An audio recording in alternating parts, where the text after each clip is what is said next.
over the world, there are 6 million people who call themselves Freemasons and believe they are spreading the light, but they are actually very much afraid of the light.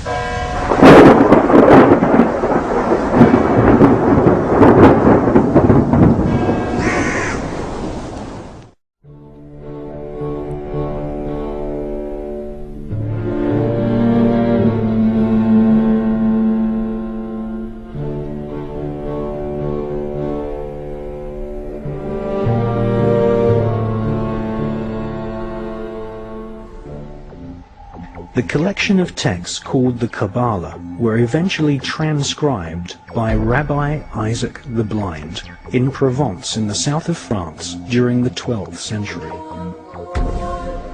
For the first time in its 6,000-year history, the ancient magical techniques of invoking fallen demonic angels and killing someone using the evil eye were put down on paper.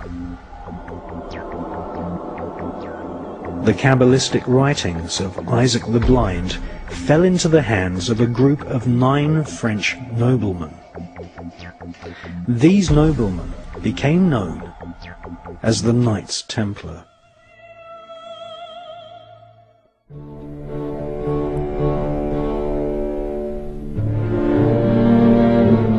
Century Europe was ruled by the Church, which held a firm grip on the hearts and minds of the people. This power enabled Pope Urban II to wage war on the Muslim Caliphate and crusade in what he called a War of the Cross to recapture the land of Jerusalem. It had been under Muslim rule since the year 637, but in 1099 this rule was brought to a bloody and sudden end. In the name of the cross, women were raped and murdered, children were put to the sword, and it is said that blood ran in the streets knee-high to the horses.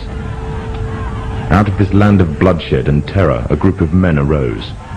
Men that would stop at nothing to get what they wanted, no matter what the cost.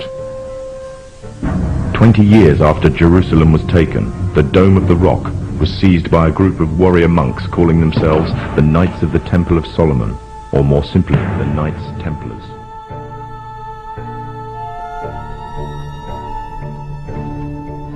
A treasure beyond all imagining.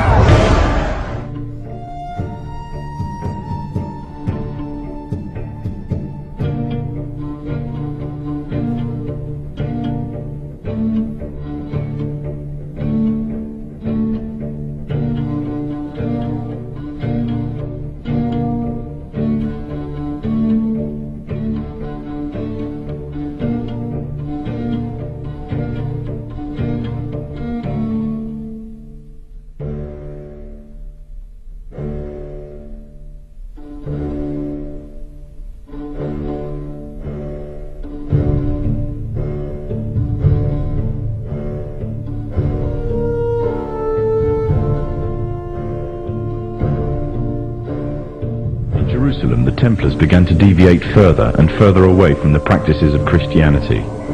They learnt the secret arts of the Kabbalah, an ancient form of Jewish magic, along with its dark rites and rituals. The Jews had learnt the arts from the pagans of ancient Egypt during the times of enslavement to the Pharaoh, and developed them into Babylon at the time of Nebuchadnezzar. In 1307, King Philippe of France arrested them for charges of denial of Christ, homosexuality, and idol worship, as well as magic. In 1314, Pope Clement V declared all Templars as heretics to Christianity, ordering all their properties to be seized. Their leader, Jacques de Morlaix, was captured and burnt to the stake.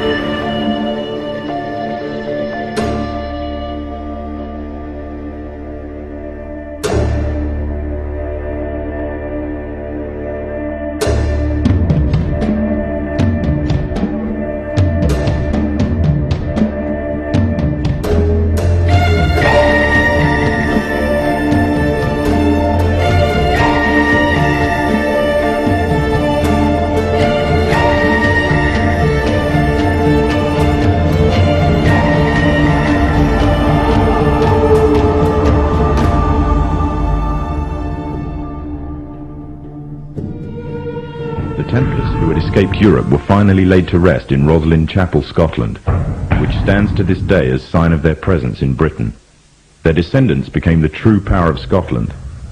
In 1603, the death of Queen Elizabeth I left England without an heir to the throne. By virtue of descent, King James V of Scotland became King of England. In doing so, Scotland and England joined to form a new kingdom, and the power that the Templars held over Scotland spread to give them a firm grip on the whole of Great Britain. For over 100 years, the Templars concealed their activities, fading into the background until they were little known and little remembered. However, they did not cease to keep a firm grip on Britain. All the time they were planning, regrouping, and infiltrating positions of power in all corners of the kingdom. In 1717, the Templars made their reappearance in Europe.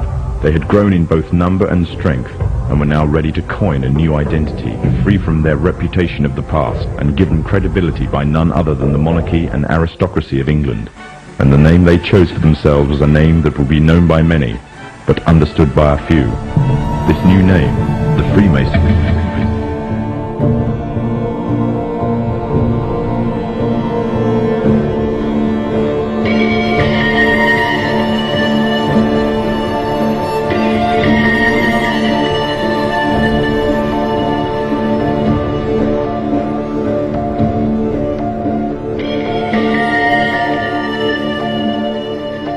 Nathan Rothschild was the head of a leading banking family, but because of their status as Jews, they were forced to work from the shadows of others.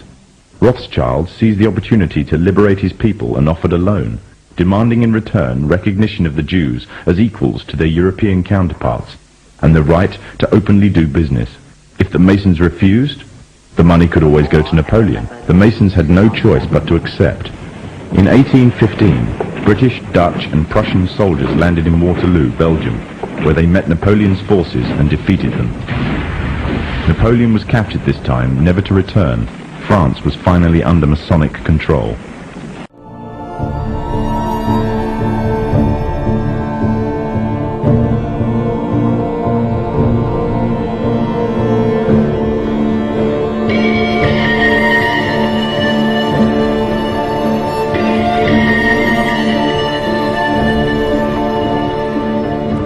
Freemasonry has worked in a hidden but constant manner to prepare the revolution.